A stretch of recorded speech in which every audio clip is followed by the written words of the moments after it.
njiit sàkkul boppam yàlla mooy sàkk njiit na ko xam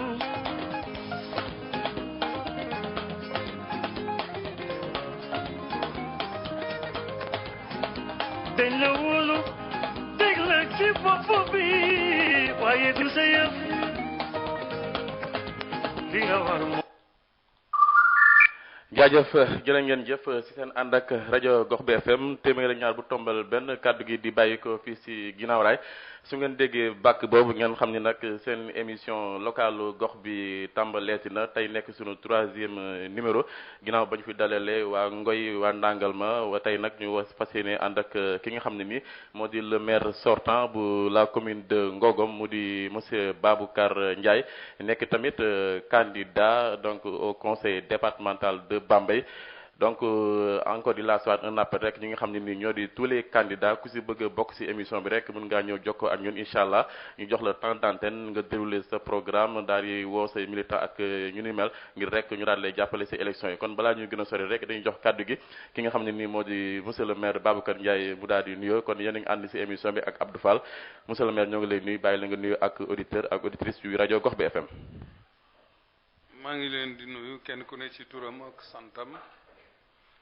di nuyu mën naa ne population Bambey yëpp ndax tey bu ñu fi ñëwee ñu ngi fi ñëw ci ñaari casquette maire sortant bu postuler pour la commune de Ngogom mais aussi candidat au conseil départemental de Bambey mu nekk ñaari mbir ñoo xam ne c'est lié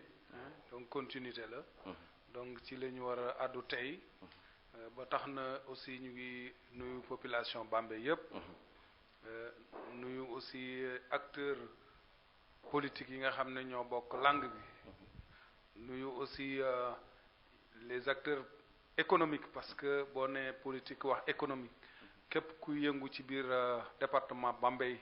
te Bambey soxal la ñu ngi leen di nuyu di leen vraiment sant ci effort yi nga xam ne jot nañ ko déployer pour le développement de Bambey te ku ci ne am si wàll kon foofu la ñuy tollu rek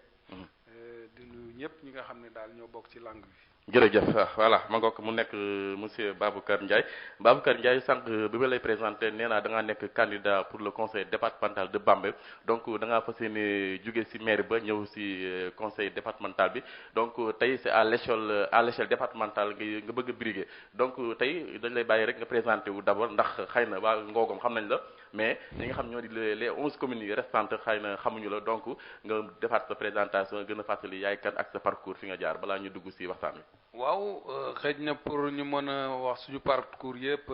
dina xaw a jafe. mais li ñu mën a wax rek mooy Baboucar Ndiaye d'abord enseignant la instituteur yàlla def ñu déchargé ma à cause bien sûr des tâches administratives pour la gestion de la collectivité locale. mais tey ñuy gérer collectivité locale u Ngogom depuis 2002 donc ba 2021 bi ñu ne. donc ñu nekk un acteur de développement acteur politique jaar am fu ñu jaar ndax ci wàllu lépp lu jëm ci wàllu carrière politique nekk nañ ci conseil régional au niveau de Diourbel nekk nañu conseil départemental au niveau de Bambey ñuy ci mandat bi en cours ci carrière administrative aussi nekk nañu chef de cabinet du ministre Pape Diouf 2 fois bi mu nekkee ministre de la pêche ak bi mu nekkee ministre de l'hydraulique yëpp ñu accompagner ko ci liggéeyam donc ci côté boobu daal mën nañu ne pour le moment mën nañu yem ci activité yooyu la ca des nag peut-être bu ñu accès ci biir dinañ gën a leeral alors suñu liggéey yaa ngi koy tudd léegi dafa mel ni kon si mouvement bi nekk MDR yaakaar naa ne fa nga nekk yaa ngi fa ba léegi wala donc foofu aussi dañuy bëgg a leeral rek ndax depuis 2019 xam ngeen ne maa jiite woon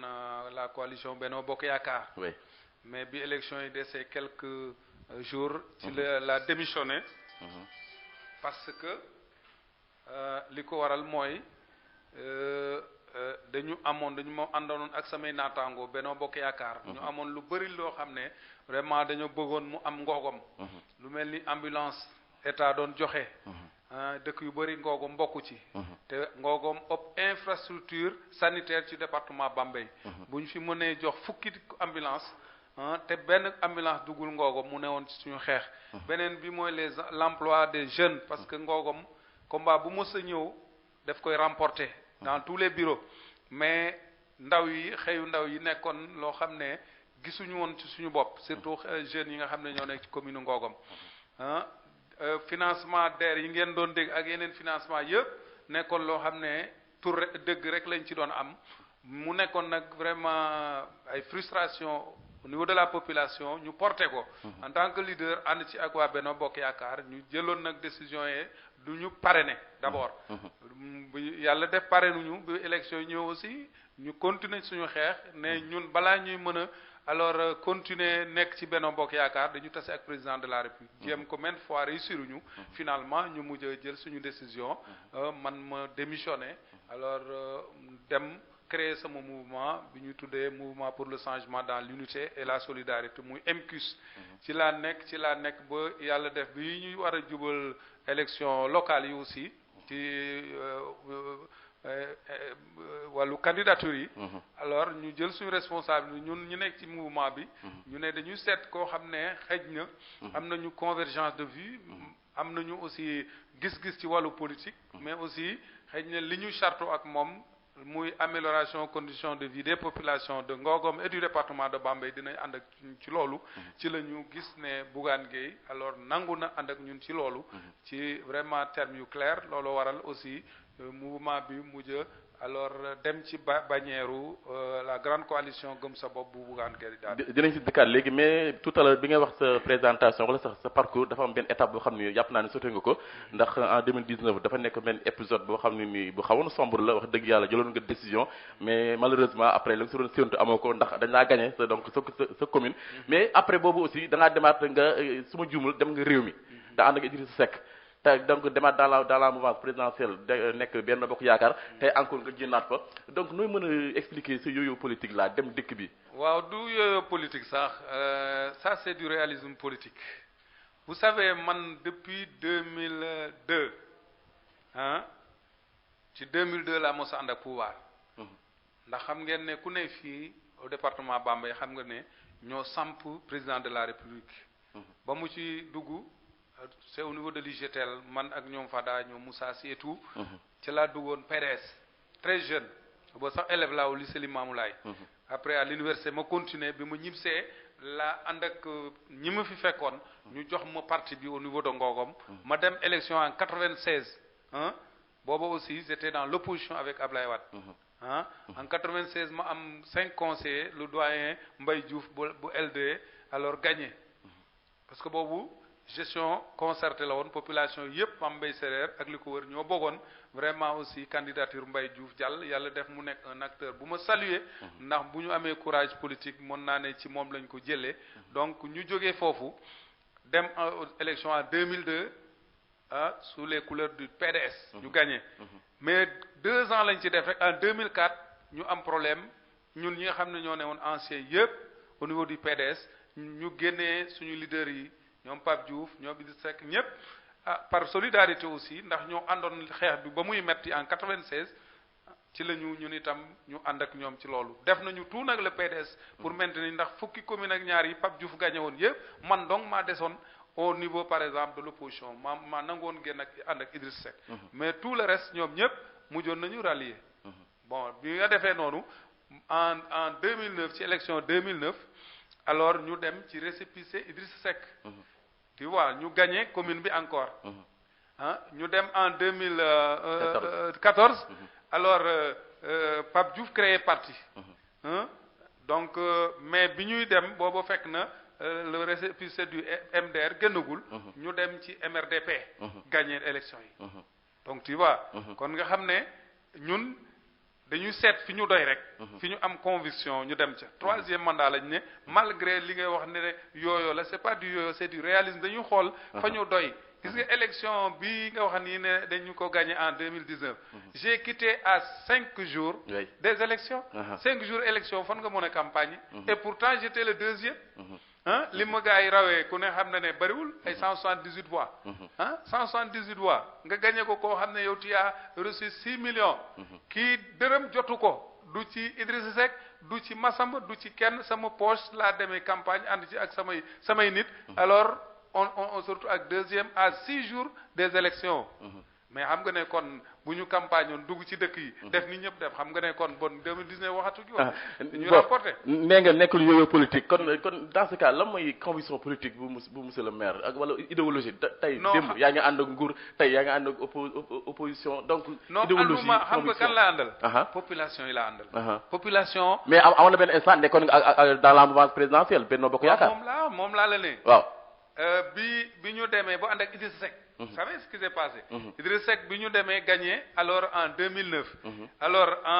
Idrissa ànd ak président de la République. mais ñoo ànd ak moom. ci liggéey bi ci la ñu amoon ñaari ministres yooyu Pape Diouf ak Omar Gueye. bu su wonee ci laa nekkoon chef de cabinet. donc kon obligatoirement ci laa nekk ci la mu waa Benno yi ma fekkoon. alors def le coordonnateur de Benno Bokk Yaakaar. looloo moo ko andi. léegi nag bi mu nekkee coordonnateur itam ñoom itam ñu ne ma lii la ñu soxla comme ñoom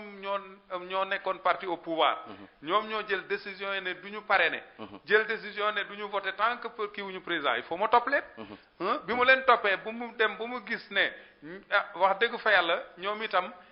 gis nañu ne ñàkk a dem ci élection mbaa ñu bàyyi parti bi daanu ci ñoom xëy na am na lu mu leen mën a jural. ak menace pression yeeg ak lu ne ñu gis ko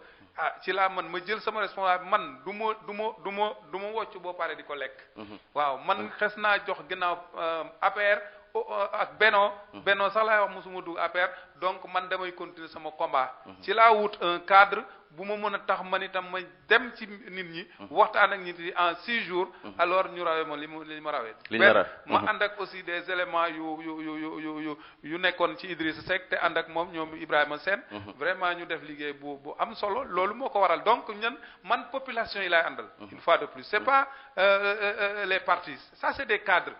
boo xamee politique. da ngay wut cadre boo xam ne moo lay permettre sa population topp la bu nekku doon loolu de 2002 ba léegi population duñu ma topp dañ ma topp parce que xam nañu ne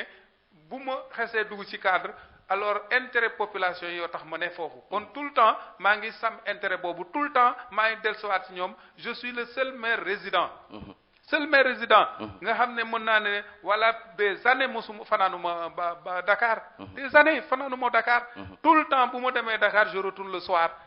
tout le temps je suis en contact direct avec les populations donc fu ma leen won ne fii moo baax alors dañ ma ciy topp te yaakaar naa ne élection yi jëm itam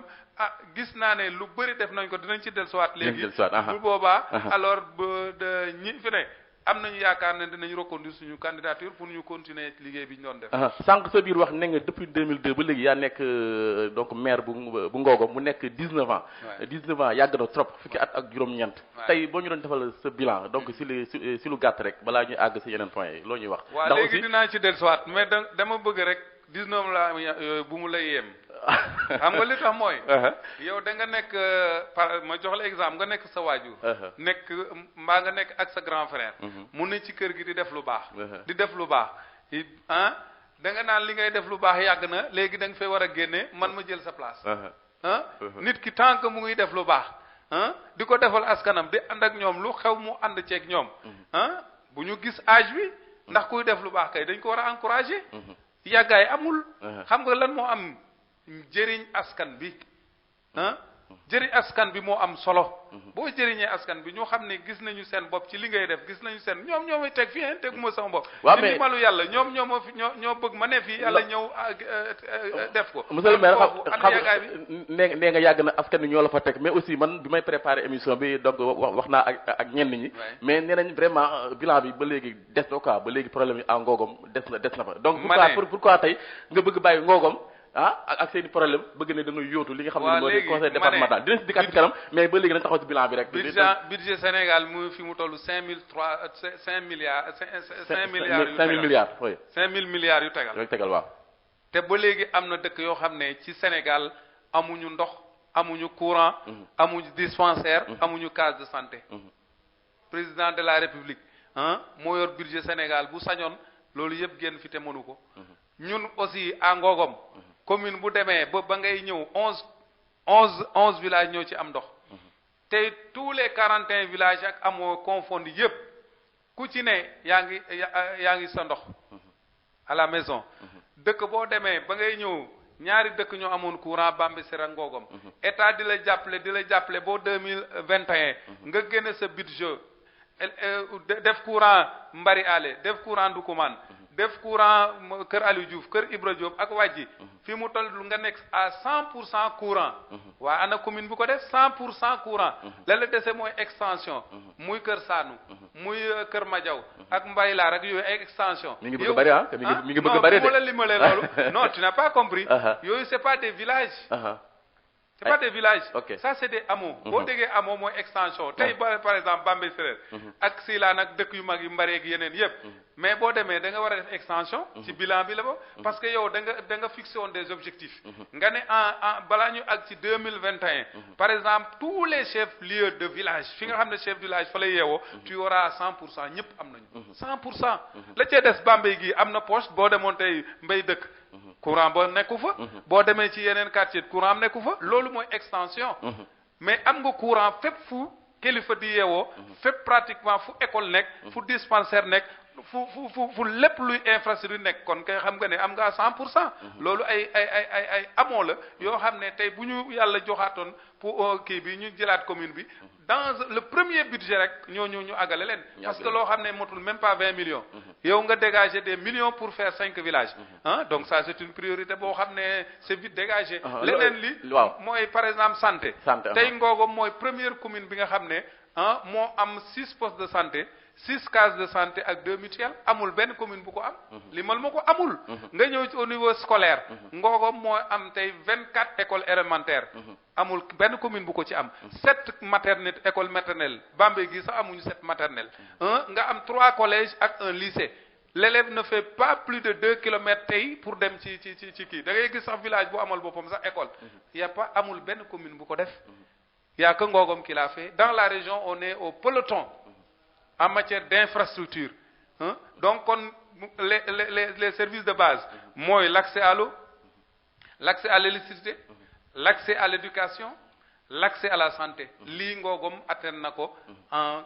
2015 ça veut dire que tey ay jéego la ñu dox ndax bañ koy def ay fukki dëkk ay fukki dëkk ak benn ñoo doon am loolu tey ñépp ko am la tey des nag mooy la transformation économique de Ngogom nan la ñu mën a def te démarré nañ ko déjà parce que y a une ferme à Silane avec boo xam ne tey beaucoup de jeunes ñoo fay liggéey ñu am fay diversification activité yu bari tey ñu ngi fay yar jën dans 1 mois tey mën nañu ñu dem amoon boo demee Silane ñu jaay la jën loolu bariwul ci Bawol boo demee nag yaa nga fa boo demee poussin yaa nga fa boo demee maraîchage ba nga fa en plus de ça dans tous les villages qui gravitent autour parce que nous voulons faire de Ngogom une ville écologique tey tous les villages qui tournent autour de la forêt de 52 hectares am nañu des périmètres maraîchers il y a 8 périmètres maraîchers pour que jeunes yi mën a am lu ñu liggéey avec SOS Sahel donc nga dem au niveau de Ngogom il y a une ferme à Bambilor et ailleurs nga xam ne li war a tax nit ki yëgg nag développement Ngogom ñu ngi ciy soog a agsi c'est ça parce que développement dafa am par priorité priorité moo nekkoon nan la nit ñi mën a génnee ci seen jafe-jafe ndox seen jafe-jafe courant seen jafe-jafe école ak santé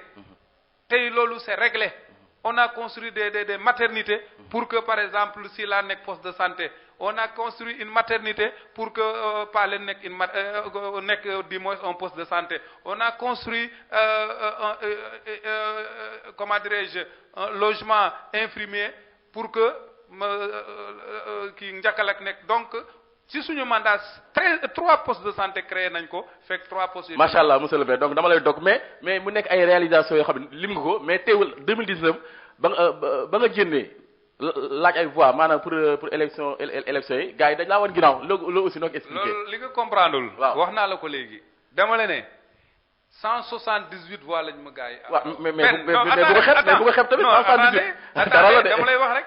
da yow yaa laaj ci déglu rek. waaw benn ñaareel ba mooy. 6 jours des élections xam nga loolu c'était pour la forme mais xam nga ne en 6 jours nit mënul gagner mais il fallait que par exemple nga wone fi nga tollu li nga comprendre mooy candidat yi mën jàkkaarloo yëpp tey au niveau de Ngogom ñëpp ñoo nekkoon dànk contre moi en 2019. En 2019. C'est ce que vous n'avez pas compris. Tous les candidats sauf candidat bi nga xam ne day soog a dugg le jeune là mais tous les autres candidats ñoom Pape Momar Ngom ñoom Njambal ak ñeneen ñi ñëpp sax yeneen candidats yoo xam ne jàlluñu ñëpp ils étaient contre moi kon kooku bu yàlla defee nga mën a def un écart boo xam ne vraiment c'est insignifiant donc war nga xam ne ñun bu ñu jógoon pour campagne te loolu xam nga suñu conviction rek moo ñu ko may parce que mënoon nañu bi ñu gars yi ne dañuy bàyyi li ñu jàppoon parrainage ak élection mais mënoon nañu ko def mais jural na ma dara parce que li ma jural mooy bi ma bañee loolu président de la République ci boppam moo ma woo bi ma woowee ma wax ko réalité Bambey yépp mu ne loo ma wax ci Bambey xam naa ko loolu rek dafa doy mu ne loo wax ci Bambey la ma ca xam moo ëpp kon lii nga wax ni man comprendre naa la mais balaa ñuy pare fii ma la woo léegi Diouf Sarr dina la woo ñu andi la ambulance 2 jours après ñu andil ma ambulance u Ngogom ma la kon nekkul njëriñ bu ma xeexu doon loolu du am ak leneen DER dañ ko wàcce Ngogom le même jour wàcce ay projet andi RTS pour que uniquement ñu gagner commune Ngogom loolu moo ne woon tous les Mor Ngom musul dugg Ngogom ci élection le jour il est venu des élections yor ay affaire am ak ay nitam Djibril Thiaw est venu yor affaire am ak ay nitam Cheikh Kanté yónnee kenn mu nekk ci biir ñooñu ñëpp c'était pour que na Babacar Ndiaye ñàkk kon nga xam ne li mu score boobu c'est un sport vraiment très honorable wax dëgg yàlla bu nekk ay réalisation yoo xam ne nii bon dañ ci teg suñu bët quoi mais tey yaakaar naa ni am na lu am dese nga ay ambition foofu wala am nga ay perspectives yoo xam ne nii bëggoon nga ko eggal te eggaliwoo ko bien sûr léegi nag pourquoi léegi au lieu nga dem nga concentré foofu nekkaat bëgg a nekkaat maire tey nga bëgg a dem daal di nekk conseil départemental xam nga ne amul politicien bu amul ambition oui politicien bu ne dafa am ambition te aussi politicien dafa war a d'abord gëm yàlla xam nga yàlla mooy joxe li ñuy def nii yëpp dañuy wuti bu yàlla ne du ma nekk maire Ngogom du ma nekk maire Ngogom bu yàlla ne du ma nekk président conseil du ma ko ne mais bu ko yàlla defee ñaari yëpp dama koy doon mais ay nit a fi newoon Pape Diouf en 2002 il a gagné toutes les communes de Bambey nekk ministre Aïda Mbodj il a eu à gagner la mairie de Bambey et le conseil départemental bàyyi commune bi dem conseil départemental c'est ça le leader day am ambition day seet par exemple ne man def naa ay jéego fii jéego yi nga def ci commune ak expérience bi nga ci engagé mën na la permettre boo gagné conseil départemental aussi nga mettre ko au service de toutes les communes du département rawatina sa commune kon expérience bi muy wut ci li ma am ci politique mën na maa servir sur tous les plans pour ma jàppale département Bambey looloo waral nit ki warul yem ne lii rek laa bëgg te yàlla mooy joxe waaye yàlla mën na maa xañ yépp comme mën na maa jox ki len bu boobaa ñàkkuma te bu ma xañoon lépp itam ñàkkuma parce que nit dafay gis nga politicien dafay ñeme politicien bu ñemewul bu yeboo na bàyyi politique yàlla mooy joxe looloo tax ñu dem wuti comme ñépp parce que du ñun ci ñun la commencé Macky Sall sax ba muy wut kii comment dirais-je fële au niveau de Fatick en 2009 il était premier ministre il était président de la conseil département président assemblée pourquoi dafa bëgg am ay jalon pour rek ñu tëj foofu ne tey question bi laaj mooy fekkee tey am nga loo xam ne nii amoon nga yéene pour eggali ko Ngogom te jotoo ko eggali lan la non yéene yi ma ne yéene yu am solo la pour ñun parce que li ko waral mooy dama la ne boo fexee ba lii nga xam ne moo tënk nit ñi ci développement muy wàllu ndox muy wàllu santé muy wàllu éducation muy wàllu courant nga xam ne ça c'est l'équité sociale et territoriale munoo comprendre élève bi nga xam ne dafa dëkk par exemple Bambey ville mbaa dëkk Almadi ak élève bi nekk Ngogom kii mën a am courant ba mu doy di charger tablette am di def lu ko neex ci internet élève boobu mënul cee am dara buy jàng balaa 10 heures alors amatul sax moyen pour jàng ndax ci ay lampe bougie la koy def te examen bu jotee élèves yooyu yëpp ñoo yem looloo waral ñu fexe bu li nga xam ne mënul ñàkk ci population yëpp ñu fexe bu mu am Ngogom la cay des nag mooy nan lañ war a yëggee développement mooy mandat bii ñu jëm bu yàlla defoon ñu gagné commune Ngogom dañuy fexe ba li ma lay on a beaucoup de partenaires yu war a ñëw am na déjà SOS qui est là andi fi ay millions ñu ngi tabax les fermes y a l'ANPEJ et la FAO ñu construire la ferme de Silane. Il y a d'autres partenaires en collaboration avec l'ONG de Ndem ñu fi war a tabax forage dem ci assainissement ak yeneen ñoo xam ne tey ñun bu ñu gagné woon commune bi ak conseil départemental am nañ ko déjà dans les pays asiatiques parce que docteur John mi nga xam ne moo nekk par exemple sama directeur de campagne au niveau du conseil départemental nekk suñu consultant déjà capté na ay financement au niveau asiatique ba nga xam ne ñun buñ ko jëloon dañuy ñëw rek exécuter te loolu Bambey ñëpp koy sentir déjà foofu vraiment amuñu fi problème donc Ngogom dañu bëgg nit ñi nag jeunes yi dañu bëgg a créer déjà on a une mutuelle mais mutuelle boobu dañ ko bëgg a créer benn office boo xam ne day chargé uniquement pour le financement des jeunes et des femmes ak ñi porteurs de projet loolu déjà entamé nañu ay projets yoo xam ne yu ñetti projets yi ñu financé yoo xam ne yu mag la ak yeneen ñoo xam ne tey fi mu toll ñu ngi postuler foofu donc loolu nekk ay mbir yoo xam ne bu duggee ci population bi ak vraiment partenaires yi ñu war a liggéeyee à travers vraiment des conventions yu leer mais population yi dinañ yëgg ne alors ñu ngi soog a sentir développement parce que lële dafa newoon lu leen tënk ki war a root 25 pannes mbaa 30 pannes nga ne ko demal defi alphabétisation demal defi avec demal wuti ay moyens loolu xelam bu tëddee du nelaw c'est la même chose donc yooyu yëpp fex nañu bu mu génn ci population yi li des rek mooy nañ la ñu concentrer wu sur le développement économique de Ngogom et loolu bu ñu gagné woon à l'instar du conseil départemental on va du moins instituer une journée bu ñu wax alors forum pour le développement économique de Ngogom. di leen fàttali rek yéen ngi seen émission locale gox bi tey ñu am mbégte di ànd ak monsieur le maire sortant bu commune bu Ngogom di Baboucar Ndiaye nekk tamit candidat au conseil départemental de Bambey sànq wax nañ ko yaa ngi demee si bannière wala sax coalition bi nekk la grande coalition gëm sa bopp foofu aussi est-ce que mën nañu ko tuddee coalition contre nature ndax boo demee keroog ñëw naa seen meeting yi d'investiture bi mais gis nañ fa waa Sonko gis nañ fa ñeneen ak ñeneen loolu aussi est-ce que mën nga ñu expliquer tuuti coalition bi nan nga dem ba dugg fa. waaw xam nga ñun suñu coalition dafa exister. ba pare te xam nga li élection locale la.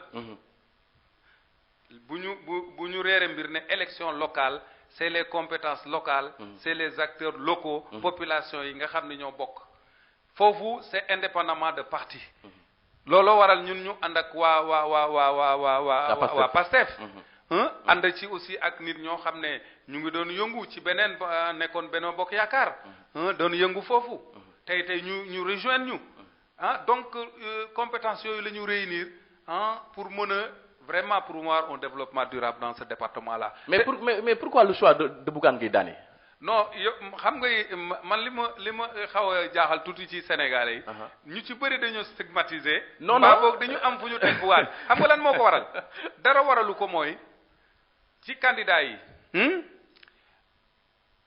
def nañu choix toog nañu ñu xool ban candidat la ñu xalaat ne moo mën a porter le projet qu'on a pour Ngogom et le projet qu'on a pour le département de Bambey. ci la commune yu bëri alors dem ci Bougane la commune de Bambey. avec Moro Diallo, la commune de Ngoy avec Lamine Seck, la commune de Nangalma avec le doyen Gallo, la commune de Keur Sambakan avec Cheikh Ndiaye. Ensuite, donc au minimum il y a 6 communes. yoo xam ne Ngogom bien sûr représenté par le maire. yoo xam ne tey quoi. non ñoo xam ne tey ñu ngi ci. gëm sa bopp seen liste jàll na plus le conseil départemental ça veut dire que y aura 7 collectivités territoriales yoo xam ne tey ñu ngi ci kii donc il y a Lambaye bien sûr avec Abdou Ndiaye donc mu nekk 7 collectivités territoriales au niveau donc bi ñu xoolee ne xëy na kii moo ñu doy compte tenu par exemple li muy wax parce que ku ne xam na ne Bougane il est dans le social Bougane il est dans l'économie il s'est construit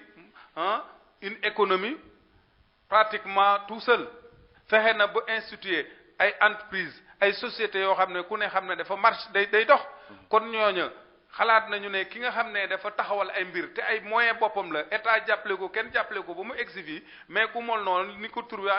gëm nga yàlla mais gëm nga sa bopp xam ne développement ci nit ki la nit ki day gëm boppam bu gëmee yàlla ba pare dafa war a gëm boppam xam ne nag yàlla rek mooy joxe kon nag ku mel noonu ñu gis vraiment valeur yooyu gis lu bëri ci moom loo xam ne mën nañu àndal lii moom bu ma demoon ci keneen itam di nga ma poser question ne pourquoi diw ce qui est important c'est que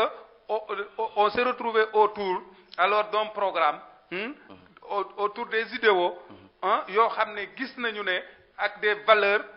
gis nañu ne bu ñu àndeek moom vraiment Bambey dina ci gis boppam commune yi nekk Bambey dinañ gis boppam Ngogom dina ci go lii rek moo ñu sonn. boo gisee ñu laaj la ko parce que ku mel ni Bougane donc c'est un homme d'affaires xam nga il n'est pas politicien wala sax ce n'est pas un homme politique professionnel. donc pourquoi yow nga nekk un homme politique professionnel. nga bàyyi fi les politiciens professionnels dem di ànd ak Bougane nga xam ne sax parrainage 2019 matalu ko wala sax dañ ko recalé mi ngi ni mairie Dakar aussi dossier am jàllul ak yeneen donc jàpp nga ni Bougane am na kayit boo xam ne ni tey ku ànd ak moom war ngaa mën a gagner li nga xam moom ngay laaj. mais yow war nga xam ne. Bougane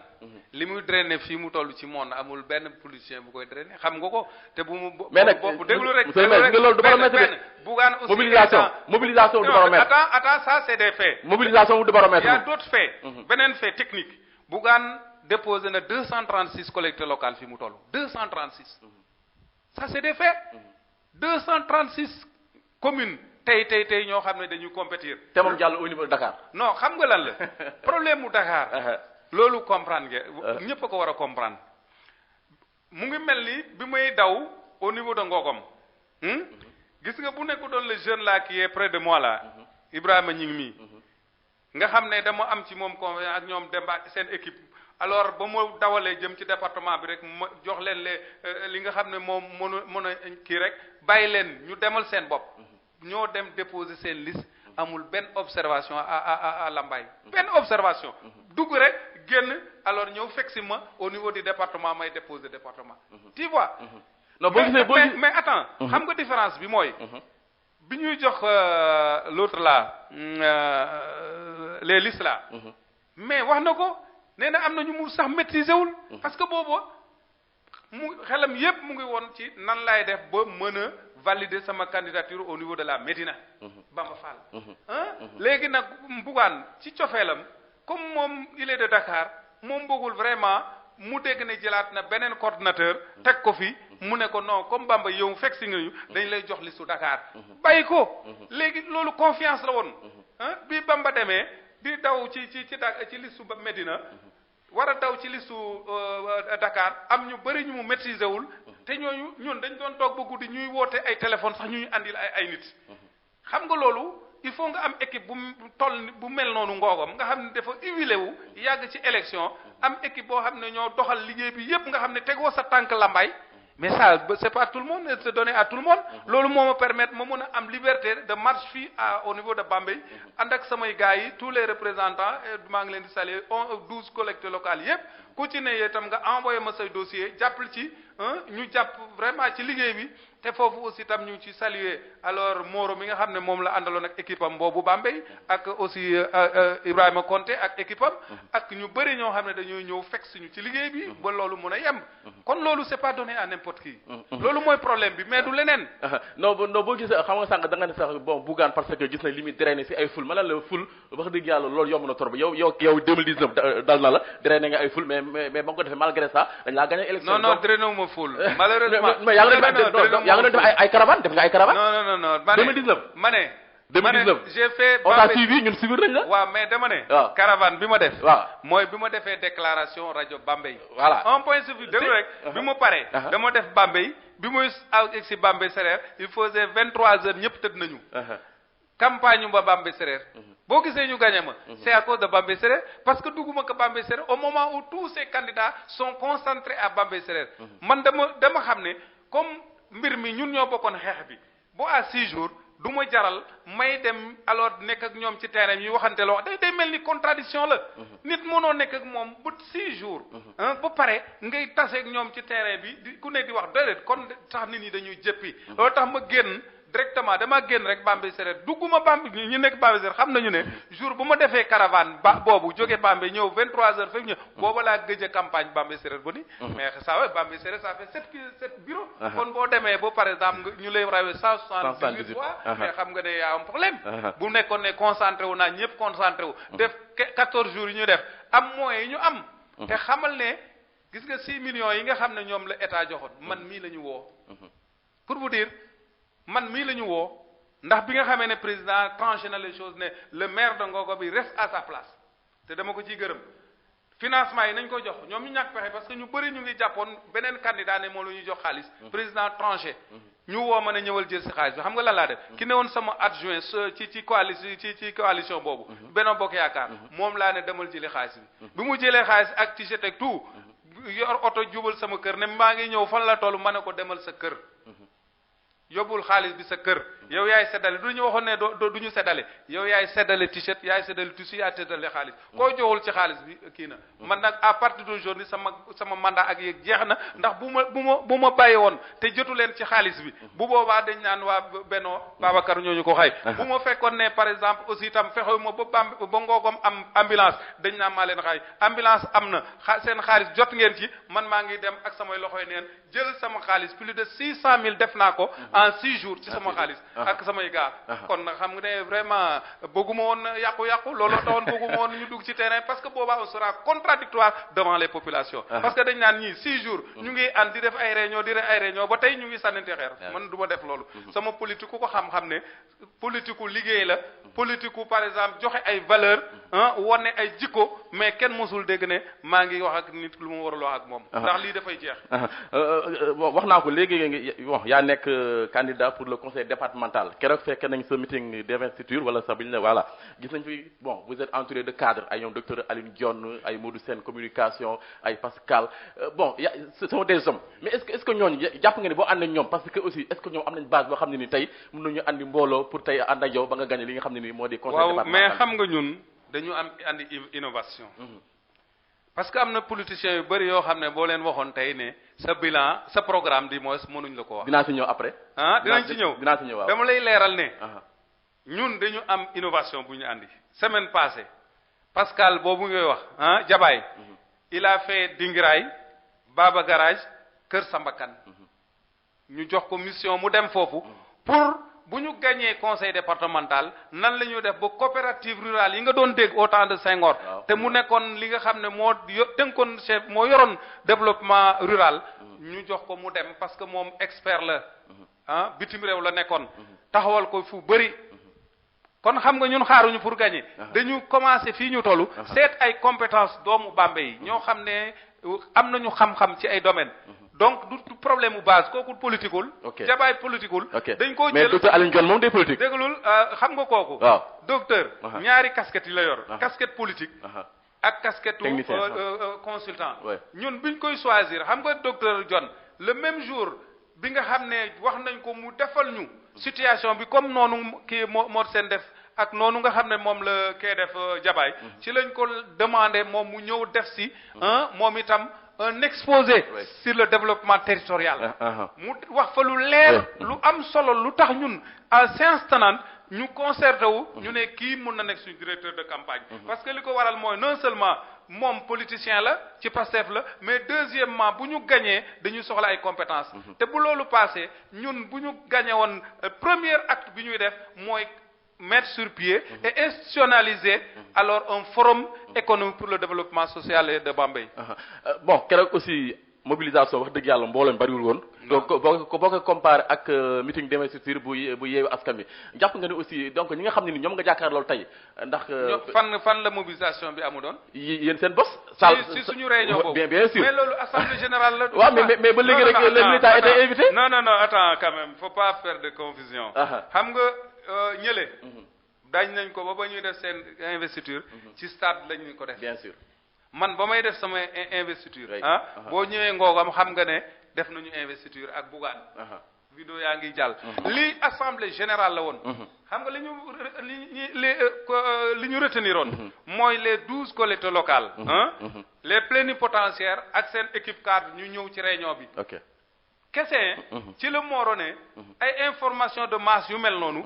sama population war koo soxla comme Bambey lañ koy def man damay inviter tous les futurs élus tu vois kon réunion bu ngeen ñëwoon naru leen fekk sax salle bi fees bu fekkoon ne Moro amul stratégie boobu parce que nee ne masse d'information bi ñu fa war a jële man damay def tout pour que samay nit yëpp fekk ko mu woo leen ñi ñu nekk ci liste yëpp ñu ñëw mais ñun c'était une réunion technique pour yéen ngeen xam innovation yi nga xam ne moom xam nga loolu kon laajtul cambal ñi bëgg a exposer ñu déglu la boo ko defee ci meeting mbaa nga def ko ci kay kenn du la déglu on attend les élections pour le faire. mais keroog aussi gisoon na ci kii Mbumbaay bi maanaam benn leader su bëggee jël parole jóg tagg ko affaire yooyu donc amoon na wax dëgg yàlla xam nga loolu comprendre nañ ko mais man bi may ñëw xam nga ne man bi may ñëw Ibrahima Ñing bi laa àndal Ibrahima Sarr ak beneen kii je pense Demba 4 personnes parce que c'est comme ça le format kon xam nga tëgg taxu noonu ñu jóg mais comme nag par exemple sa leader dafay wax yéen ngeen ne ci salle bi te aussi ci période du pré-campagne lañ ne mais sa leader buy wax mbaa muy joxe ay information yu la doy mooy il faut nga tëgg il faut nga mais gisoo fa ndënd gisoo fa dara dañ doon applaudir rek acclamer seen leader donc problème newul foofu balaa may dikk sa programme d'abord bëggoon naa xam sa regard booy jeté si gestion conseil départemental bi nga xam ne tey moom ngay yóotu nga xam ne kii di honorable Fatou Sène donc moo ko jiite waaw loolu vraiment mën naa cee wax dara honnêtement man ci laa newoon te nga nekk ba léegi conseil ci laa départemental nekk mais xam nga presque jeex na parce que peut-être session vote budget moo des donc ci laa nekk donc bilan bi ak lañ fa def yépp man dama koy endossé parce que lu bëri ci ñun ñi nga xam ne ñoo ne ci opposition te ñoom sax dañ koy wax ñoom ña fa ne dañu wax carrément ne bu opposition ami doon fii mais bu boobaa conseil départemental kenn du xam lu mu ne ñoo xam ne duñ jël parole duñu wax dara ñun luñ fa andi ci innovation mbaa ay proposition mbaa ay critique c'est l'opposition la preuve bu ma absenté mbaa Ablaye Konté absenté mbaa un autre absenté la ñu njëkk a wax mooy suñu doom yi de ñi jëluñu parole même bu ma jëlu parole sax dañ naan maire dama naan yow de sama doom bi tey jëlul parole ça veut dire que kon nam na sama parole ça veut dire que ñun suñu parole amal leen njëriñ mais conseil départemental Bambey xam nga fu mu raté vocation mooy ba mu ñëwee rek andi confrontation entre ñoom conseil départemental ak les maires te xamuñu woon ne prolongation la waroon nekk mais aussi dafa waroon nekk une gestion concertée parce que la commune le conseil départemental n'a pas de territoire propre tey boo bëggee def forage ak Kër Samba Kane mbaa à Ngogom mais obligatoirement il faut nga am l'accord du maire oui vraiment kon yow boobu bu ñu la joxee ay dotation fonds yoo xam ne investissement la te yow investissement yi il faut nga def ko alors ci suuf te suuf soosu am na ñu maire yu ko war a yor donc la waroon mooy ca départ ba mu amoon vraiment benn rapport des relations yoo xam ne complémentaire lay doon entre le conseil départemental et les communes mu nekk des rapports sains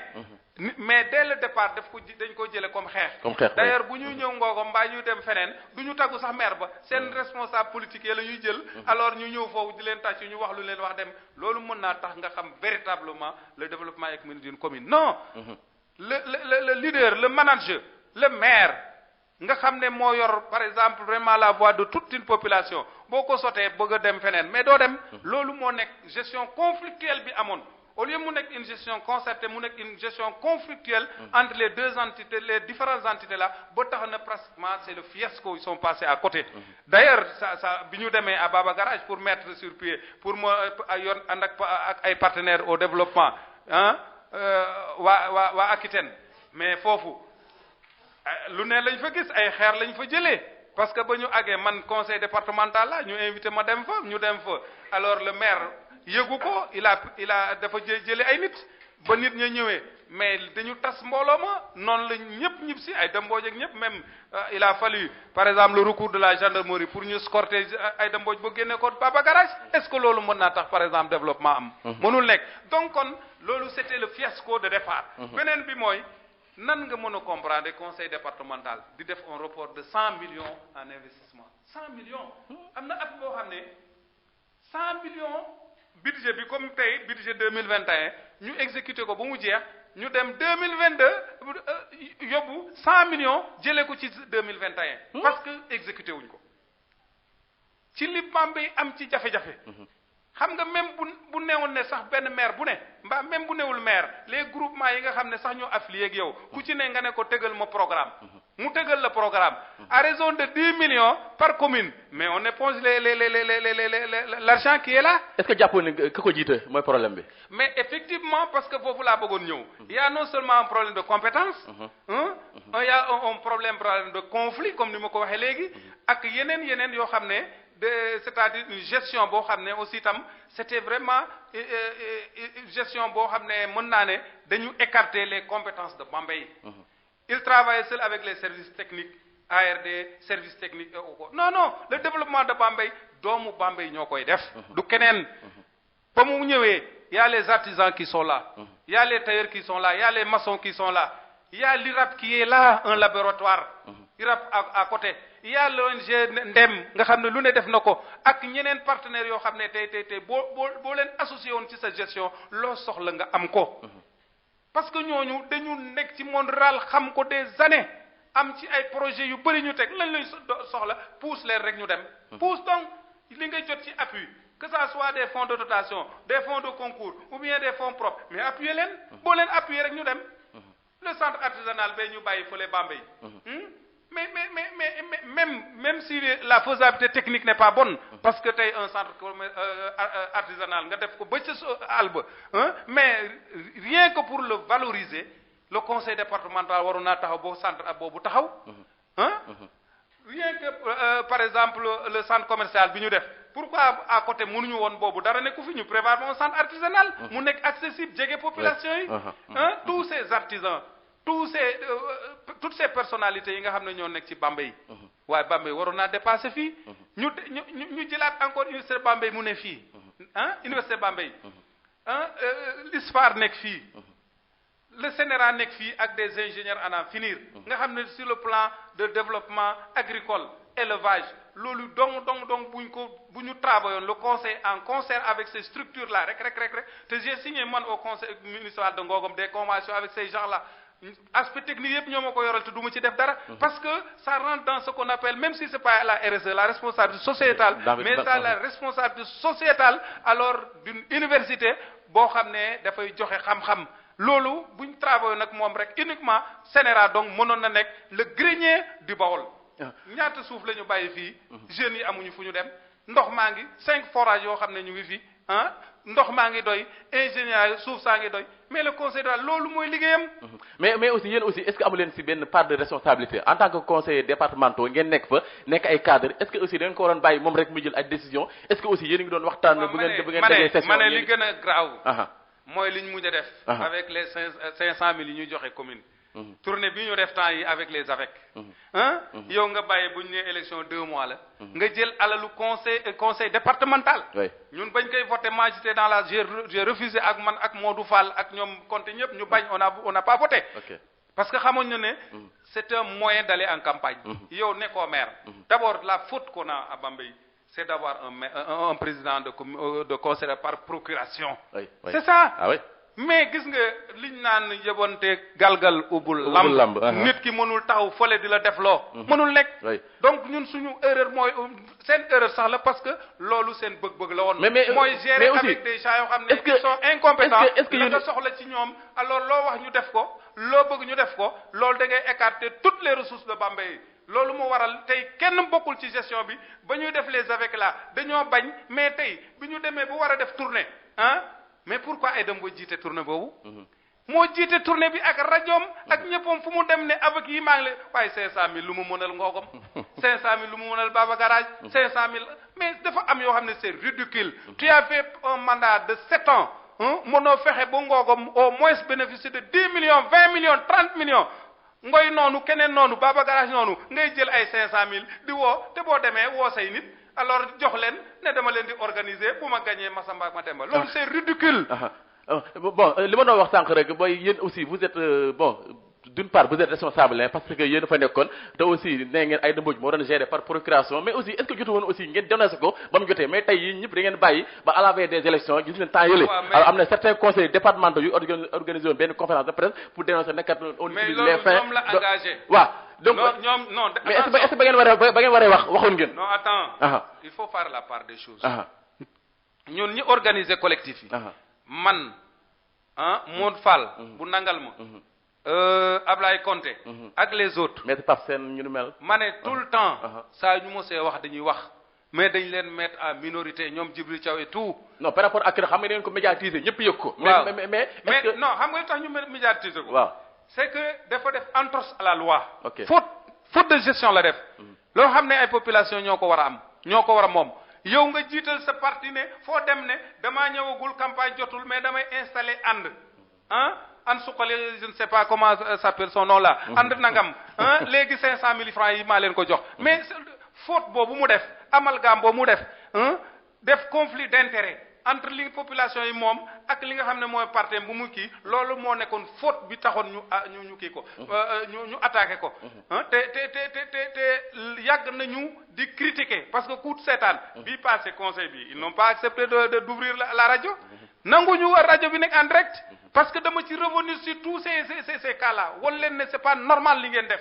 kon ñun fa ñu war a kaase ñu ngi koy kaase de mais bu majorité amee bu desul dara ñu war a kii dañu naan la majorité yëkkati leen kese mais les gens votent nous on sort mais li ñu war a wax ku ne xam na Bambey ne ñu ngi koy wax mais ña ca des nag loola moom ñoom la engagé mais ñun les conseils yi ma la limal lii on s'est toujours battu ak d'autres sax dans le groupe pour que vraiment démocratie am une gestion rationnelle alors des deniers publics de Bambey am mais malheureusement vraiment ce qui s'est passé kenn mënu ko donc bu ñu ko dee tënk bilan bi moom c'est négatif non mais xam nga lan la man mii sax li ma la limal fii yëpp c'est du concret mais ba léegi ñu ngi naan defu fa dara mais cela va de soi c'est-à-dire quand on est en politique les gens bu ñu amul argument lu leen ñox mais man du ma ne defuñu c'est-à-dire dañu def fi seen xam-xam tollu c'est dommage c'est-à-dire que waruñu woon yem ci ñoom un petit groupe restreint là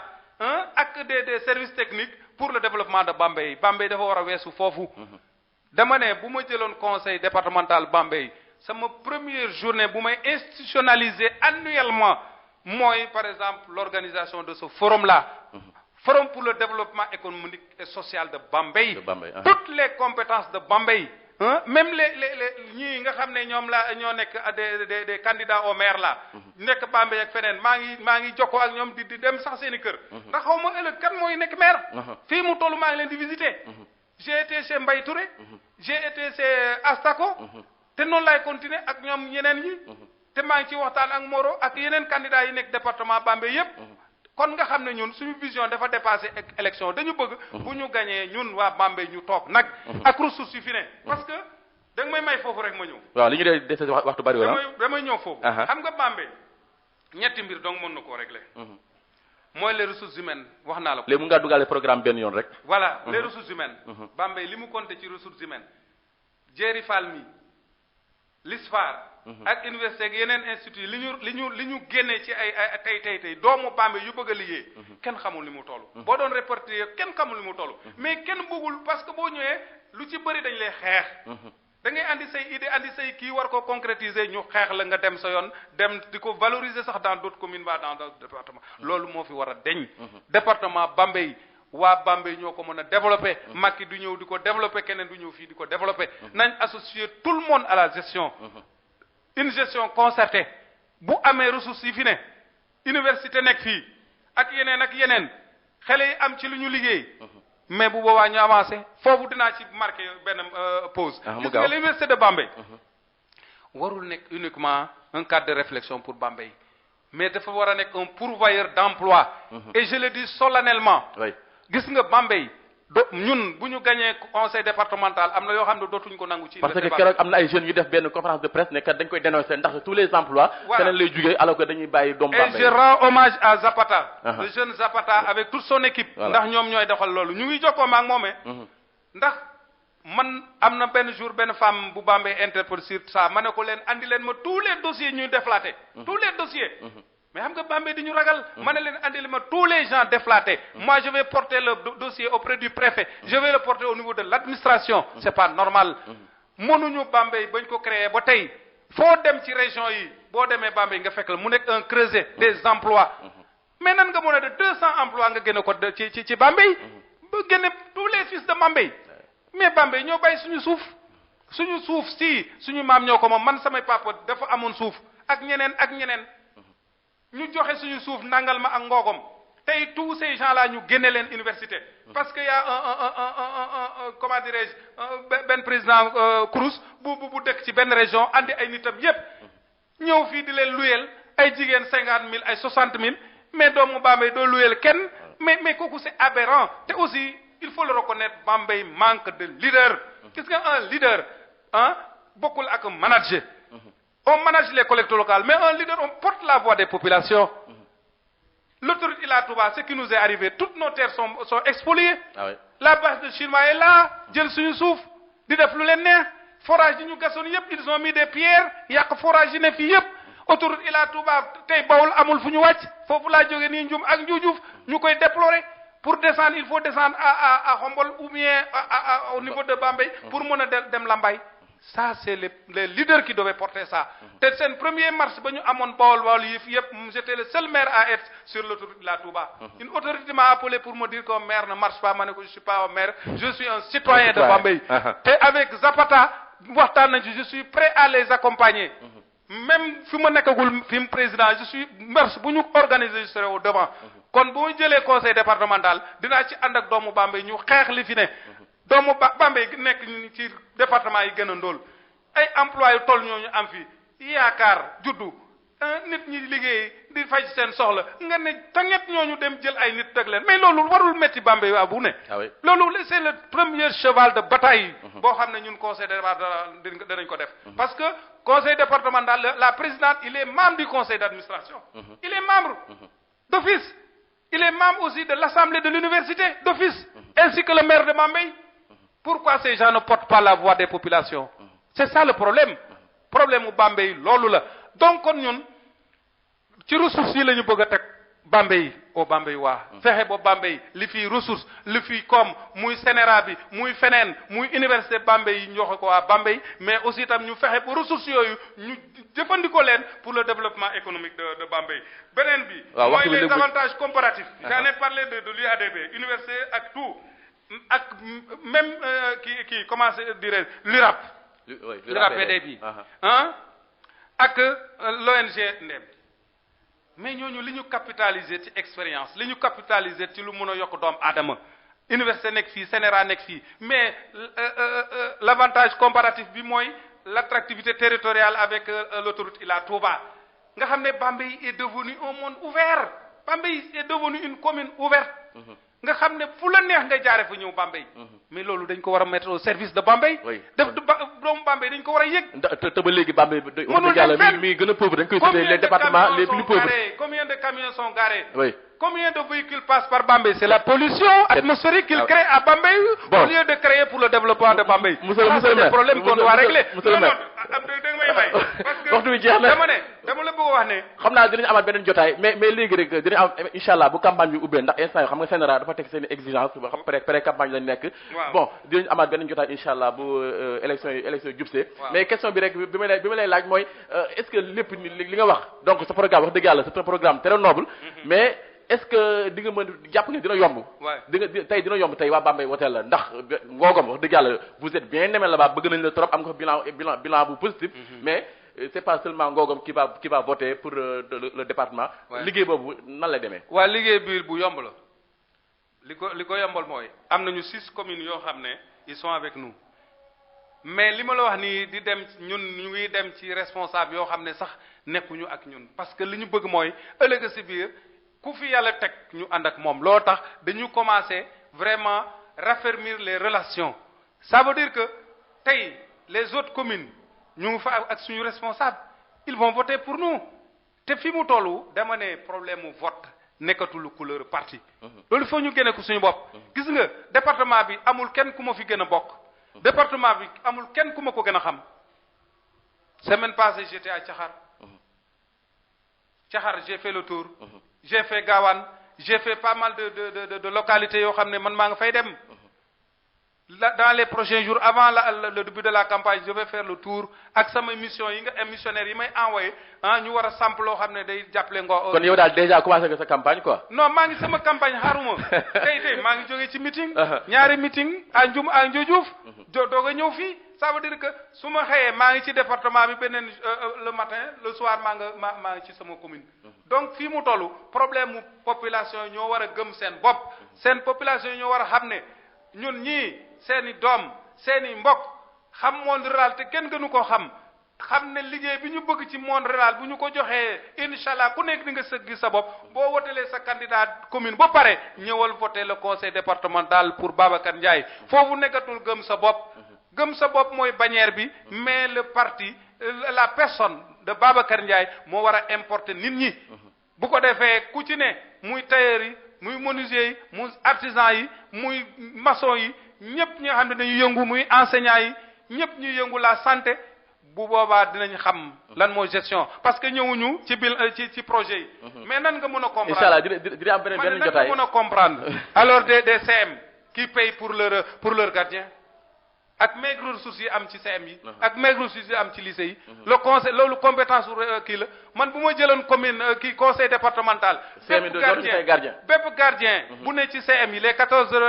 CM là. ak les lycées tout man dama koy jël en charge. loolu c'est une bonne nouvelle te aussi ci loolu. on doit construire des infrastructures pour mettre les élèves dans les meilleures conditions. mais on doit informatiser le système scolaire. dañu fi ñu toll waruñ toll ci lamb moi jox naa wifi lycée Bambey Sérère jox wifi CM Bambey Sérère jox wifi CM Ndem Maysa jox wifi CM kii Ngogom tous les collèges et les lycées qui sont man jox naa leen wifi jëndal leen ko loolu je peux faire plus parce que mooy ñuy am yi conseil départemental am te alors que nekkul sa compétence nekkul sama compétence mais nañu jël par exemple les kii là comment il s'appelle mooy mbas mi jóge fii mais demal ci conseil départemental nga comment dirais demal ci CM yi gis la fa man dama yéemu sax li conseil départemental joxe foofu dafa rusulu mooy yu tol noonu man la ma fa joxe sax joxewuñ ko te newuloon sama compétence pour vous dire que ñun bu ñu jëlee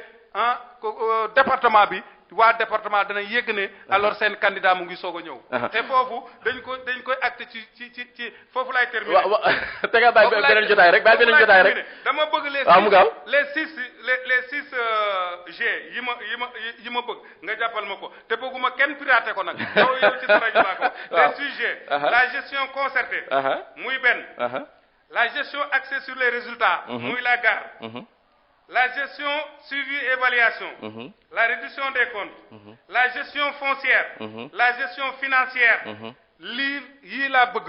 bu ñu taxawalee conseil départemental ñu def ko ba citoyen bi gis boppam dañu bëgg politique yi ñu war a def ak programme yi ñu war a taxaw au niveau de ce département là que le contrôle citoyen soit systématique ñu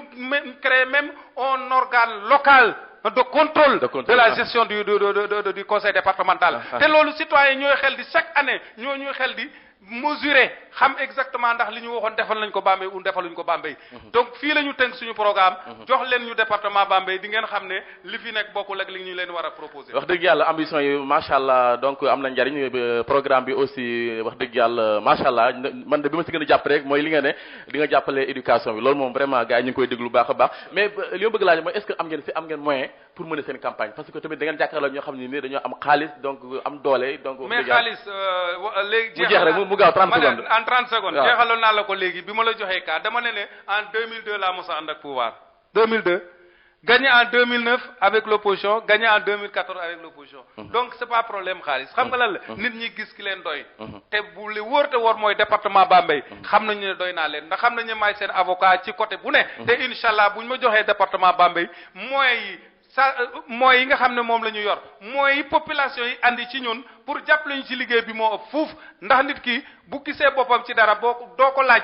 dafay ñëw fekk si la ci liggéey bi du caageen boo demee jox ko sa 10 000 120 000 mu voté la déedéet mbootaay la rek dina ko jël dina tànn fi nga xam ne moom la ko arrangé dernière question wóor na ma ne man maa leen doy dernière question bu ma jot léegi sa compagnonnage ak Bougane day wéy après élection yi wala fii la yem ñun xam nga d'abord dañu liggéey dans un cadre boo xam ne actuellement c'est les élections locales moom la ñu ne wax naa leen ne j'ai un mouvement pour le changement dans l'unité et la solidarité MCUS. ci la ñu àndoon ak Idriss Seck signé ak moom. ñu doog a dem ci la ñu nekk ak Bougane bu yàlla defee ñu dem en élection député. ñu gagné élection yi. locales yi waaw locales yi. liggéey ba continuer. nañ ko chartoo ak ñoom ak nañ ko waxtaanee ak moom rien ne nous empêche ñu dem élection. présidentielle élection député yi. rien ne nous empêche bu ñu demee ci élection député yi ñu teg fi ay nit ñu wóor ay nit ñoo xam ne mën nañoo gagner département nekk ay député yoo xam ne dañuy kaasal Bambey bu boobaa ñu ànd ak moom ca loola. présidentielle la même chose. mais l'essentiel li wóor te wóor mooy intérêt Bambey la ñu mettre en avant. na leer population yi ñoo ñuy diriger. département Bambey commune Ngogom ñoo ñu wax ne dem leen fii ànd leen ak kii alors dinañ leen jàppale toolu moo am solo bu la population jàppale alors boo yeboo nga sant te xam ne yàlla jàpp ne la. macha allah waxtaan mi neex na trop wax dëgg yàlla ñun de plaisir la ñuy am di jàkkaarloo ak yow ndax wax dëgg yàlla li ngay wax si dëgg nga ko teg vraiment boo ko ak yenn politiciens yi nga xam ne dañuy wax nii rek mais wax dëgg yàlla ñun yàgg nañoo ñëw Ngogom di couvrir say événement gis nañ say réalisation man aussi démb waxtaan naa ak ñu bari nee nañ Babacar Ndiaye wax dëgg yàlla am na bilan bu baax macha allah au niveau de Ngogom ñoom li ñuy réccu rek mooy xanaa li nga bëgg a jógee foofu bëgg a dem si département bi loolu aussi xam naa incha allah dinañu amaat occasion yàlla na ko yàlla def bu boobaa wa dañ au contraire waa Ngogom ak département dañu gën a gis seen bopp si ci conseil départemental yàlla na ko yàlla def amin acca ma ngo kon tey mu nekkoon sunu gan di Babacar Ndiaye nekk le maire sortant bu commune bu Ngogom nekk tamit candidat au niveau du conseil départemental de Bambey xanaa rek bàyyi la nga tàggu ak ñi nga xam ñooñu doon déglu monsieur le maire bon voilà donc fay nga micro pare kon garaawul acca kon mbokk yi ma ngoog mu nekkoon émission locale gox bi amoon mbégte Abdou Fall di leen ko présenté tey suñu invité nekkoon monsieur Babacar Ndiaye di leen dig daje beneen yoon si beneen émission ak beneen invité jaa ngeen jëf